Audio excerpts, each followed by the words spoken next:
Do you want to take a little trip with me? You're invited to follow me along as I'm going to explore more possibilities with mica powders.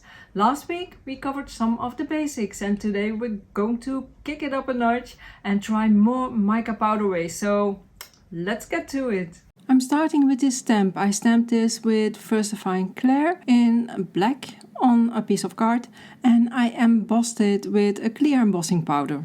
And this will give you the option to do some color dipping like I did in the previous video. And the cool thing with heat embossing a stamped image and using it in this way is that your image won't bleed. Even though it can say on the package that it doesn't bleed, sometimes when you add lots of layers and you use a lot of water, it still can bleed even though it says on the package that it doesn't. So better safe than sorry in my opinion. And that will give you also the option to do some coloring with your finger, and this you can use a brush too, of course, if you want to. But this way you have a bit more control on where the ink is landing. Add a bit more shade if you want to, or some darker spots where there's a little bit more color. This is just a fun option to use as well. And then you can use your mica powders also to color images, because by adding some water you can turn it into your own custom-made watercolor paint. So just add some of those colors to your work surface and have a bowl with fresh water next to it. Take a small brush and then it's basically just like brush markers, but then with a watercolor paint. So you can keep on adding color, and I've speeded up the video quite a bit because it's quite boring to watch if you watch the complete thing at normal speed, because I'm adding layers and then I go over it again and again and again like a Teletubby. So I'm adding more colors, I'm doing some blending, blotting every now and then use some of the colors to add a bit more of a deeper color and to add more shade, and just to make it a fun and pretty colored image. Coloring images this way is a super cool way to use your mica powder, so make sure to give it a try. And then you can add your colored image to a card base for some extra dimension, or just color your complete stamp straight on the card.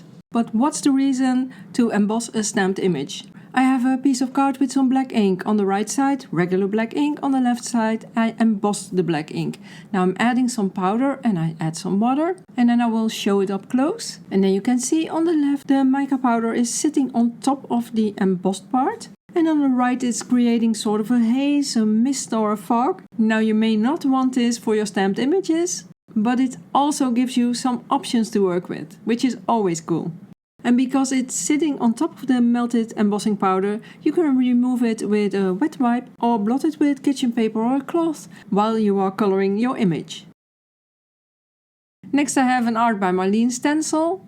And I have a sponge with very fine Holtz, just a regular simple sponge, nothing fancy. I've added some mica powders to my desk and I spray a little bit of water. I dip my sponge in the water and then in the mica powder. And then I'm going to add the color over the stencil on my card, or through the stencil on my card, by bouncing my sponge on the stencil. Just lightly bounce, don't press, because you don't want that color to squish under your stencil. You want it just through the holes. So I've added another color on my desk to get a third color on my background, and I just keep on bouncing until I fill the complete stencil. And now those edges are a bit white and there's still some color on my sponge, so I'm going to add that color to the sides of the card, just like I would with an ink blending tool. And using the powder with the stencil this way will give you a nice crisp image of the stencil pattern. And of course I have my stencil with that color still on. I have a wet wipe and I'm just going to make a circular motion over my stencil on a card, transferring that powder to my card. And this will give you a bit more of a cloudy or a dreamy background, making it another great option to use with your mica powders. And then next I have Versamark ink, and I have a stamp that I'm going to ink up with the Versamark ink. And I have a white piece of card and I'm going to stamp my image on the card. It's always a bit hard to see with Versamark. I have a bunch of different colors on my desk. I also have a soft brush and I have a piece of kitchen paper. And then I'm going to pick up some of that powder with my brush and brush it over the stamped image. I'm coloring my flower hearts yellow. How inventive is that? And then I'm going to add some color to the flowers and the leaves. And I want a bit of color variation. In between I shake off the excess powder so I can see what I'm doing. And I have some space for a few more colors. And once I'm done coloring, I'm going to use my big Nuvo sweep, the big soft brush, to wipe off the excess powders. And this will give you a really pretty shiny stamped image. Next I'm going to play around with my gelatos. Gelatos are soft, water-soluble crayons, and I'm just going to scribble them to a white piece of card. I'm using 3 different colors, just adding them to my background, blending them a bit while scribbling them on. And then I'm going to blend them even more with my finger, but you can use a sponge for this as well. Next I have a stencil. I add that on my gelato's background, and I have a light color pixie powder that I'm going to tap over the stencil. I make sure I hold the stencil in place, and then I'm going to use that big brush again to brush that powder over the background through the pattern of the stencil. And when I remove the stencil, I get a really gorgeous shiny stencil pattern with a bit of that haze or misty effect. And this is also a super cool technique to try with powders in different colors. So next I'm back with my clumps of colored salt, and I'm spreading them over my card, and then I'm going to spray some water, and then I'm going to let that sit to get some color on that card. And I'm going to come back with this in a bit. Next I have 2 similar but not quite the same products, Resist Paste and the Distress Micro Glaze. Resist Paste is a bit firmer and it has a bit of a light yellowish color, but that won't be visible when you use it on the project. And the Distress Micro Glaze is a bit softer and it's more white, but it's also not visible because they are clear when you use them. And I'm going to use the Resist Paste because I found that for the technique that I'm going to do, this works the best. So I have another Art by Marlene stencil. I'm going to add it to my card, and I have a sponge applicator. And then I'm going to hold my stencil and my card down, and I'm going to add the Resist Paste in a turning motion on the card. Now for this you can use a Make Art Station, would have been handy again, and I forgot. Oops. But I'm just going to hold it down firmly so it stays in place. And just applying that paste through my stencil, filling up the complete background. And now I'm checking where I added that first part of the paste, and I'm going to apply a bit more at the bottom as well. And when I show it a little bit closer to the camera, you can see the pattern really well. And now the magic, because this is so cool. I know you're going to love this. So I'm adding my powders. Just add a few different colors and mix them a little bit. And you don't have to fill your complete card, but just add some of that powder all over the card in little dots. And then I'm going to take my big soft brush again, and I'm going to pounce on my card first. So the color is spread a little bit, and I'm not going to wipe it and mix it up all together right away. So first I'm just pouncing, and then when I'm done pouncing and all the color is on the card and sticking to that Resist Paste, then I'm going to wipe it clean with the big soft brush. And this is the result you get. It's such an amazing, shiny, almost foily finish that you get on your background using your stencil and the Resist Paste. And I've prepared another card in the same way with a darker powder on a white card. And this will give you a bit more subtle, but also a very cool background. And in case you have a bit of a smudge, I tested it because I had a smudge. I used just a simple eraser, and that helped remove that stain in a very simple way. And I have another one with a lighter color, also very cool. And then on with the next technique. I have a gel plate on my desk. I'm adding some powder, some different colors of course, for some color variation, which is always cool. And then I'm going to add some transparent texture paste. I just add that with the spatula on the gel plate, and then I'm going to mix the paste with the colors on the plate. And then I'm going to use the brayer to spread that paste over the gel plate. And I have a die cut that I add to the gel plate first, and then I'm going to add a card on top. And then I'm going to use a scrap piece of paper to press it down. I'm going to rub over it to make sure that the paste sticks to my paper. And then I'm going to pull that print. And look at that, such incredibly vibrant colors, and this makes a really happy background. And of course the die cut is colored as well. And there's still quite a bit of paste on that gel plate, so I spray a bit of water and use the brayer to spread it again. And then I'm going to pull another print. I use my scrap piece of paper to add some pressure. And look at this print. It's just the paste and the mica powders, and still I think it's incredibly gorgeous. And because I've added the paste, it needs to dry a bit, but it won't take that long.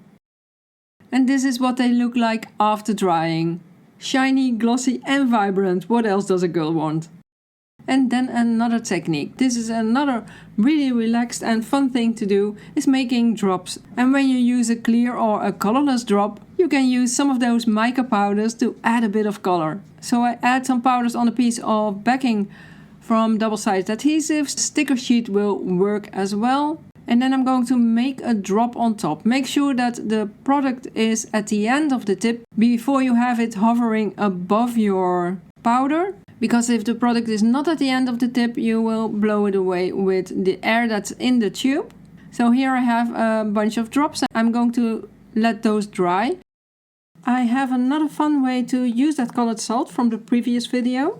I have some clear drying glue. I add a few drops on the same backing piece from double-sided adhesive. I add some of that salt on top, then I press it down a little bit.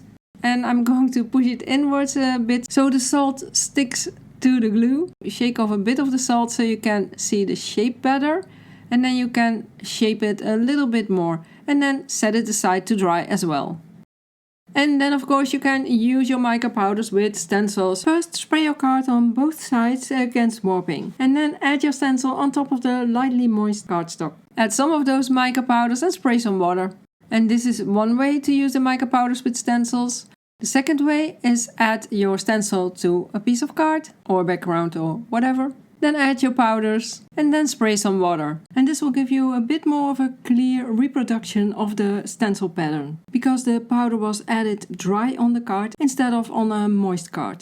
And then of course you can turn that stencil around, add it to your card, add a scrap piece of paper on top to add some pressure, pressing it down on the card, and that will give you another pretty background. And let's not forget smooshing, because that's a perfect technique to use with mica powders as well. Add some mica powder to a piece of plastic or acetate, spray some water, then turn the plastic or acetate over and add it to the card. You can wiggle with it, you can slide it over, you can press it down or softly hug your card. You can just color part of the card or you can fill your complete background. I of course am filling my complete background, and once I have that color down, I'm going to dilute the color on the edges a bit to create a bit of a softer look. And you can just let it air dry or blot or use a heat tool. Those are all great options. And this will give you a really fast and simple shiny colored background for sure.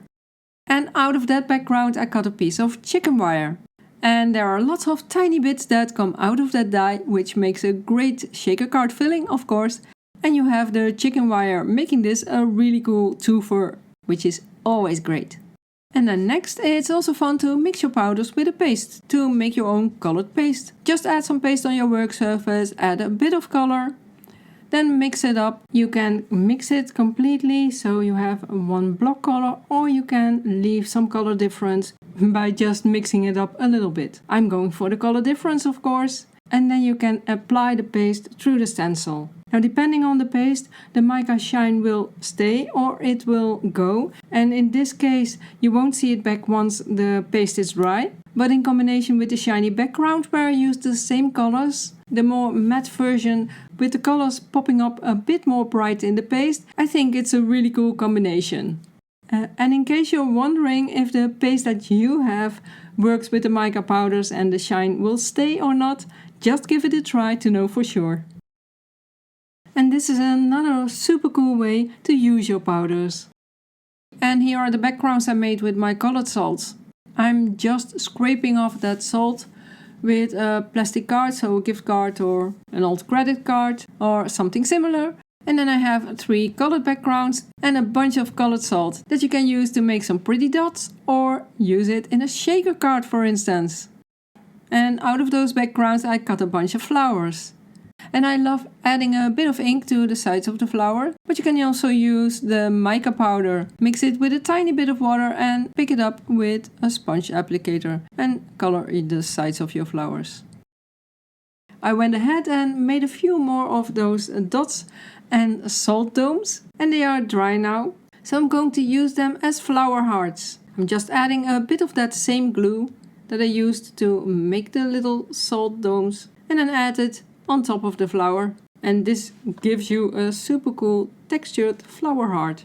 And here are two simple mixed media cards I made with those flowers. One with the salt background and the other one with the ink smooth background with a chicken wire. And those salt domes add a cool bit of texture and dimension. And then the big question from the first video, do I fixate those backgrounds? And the answer is no. Let me just show you. When I have a background that's pretty diluted, like this one was with the sponge, that doesn't stain at all, because it's just a thin diluted layer. Here's another card that I did with a little bit more of that mica on it, but still it doesn't stain. I thought it would, but it doesn't stain at all. And that's also, I believe, because the mica powder is flat on the card, because there are no big blobs or heaps of powder on the card. But this background, also from the previous video, where you can see that colored part, that doesn't stain. But when I rub over the shiny parts, that does stain a bit. And it stains when you rub over it, but when you just touch it, it doesn't stain really. So I never fixate. But just let's try what we can use to fixate. So here I have this Stress Resist Spray. Now this is a new bottle, so I have to squeeze a few times, and first I get a lot and then it starts spreading around a little bit. And I was a bit of a bush when spraying, so not squeezing firmly. When you squeeze with purpose, I think you will be able to get a bit of a smoother result. So I'm putting this aside to dry, and let's try another way. This is another one that I'm going to fixate, and for this I'm using hairspray. Shiny Holtz hairspray. I don't know if that makes a difference, but anyway. So I'm just spraying a layer on the background and let that dry as well. So back with the first card with the Stress Resist Spray. And because the layer that I added was not quite smooth, it gives you a bit of a cellulite effect. And the Resist Spray helps to keep that mica powder in place and fixate it. And maybe you like this effect, then it's good to know that you have this option. And then for the hairspray is not visible at all. It keeps the mica powder in place as well, so that's another great option if you want to fixate your background. And now you are all set with loads of mica powder options, so you can stretch away. And if you haven't seen the first video, or maybe you just feel the need for some more inspiration, you can find it some right here. And as usual, make sure to keep on crafting.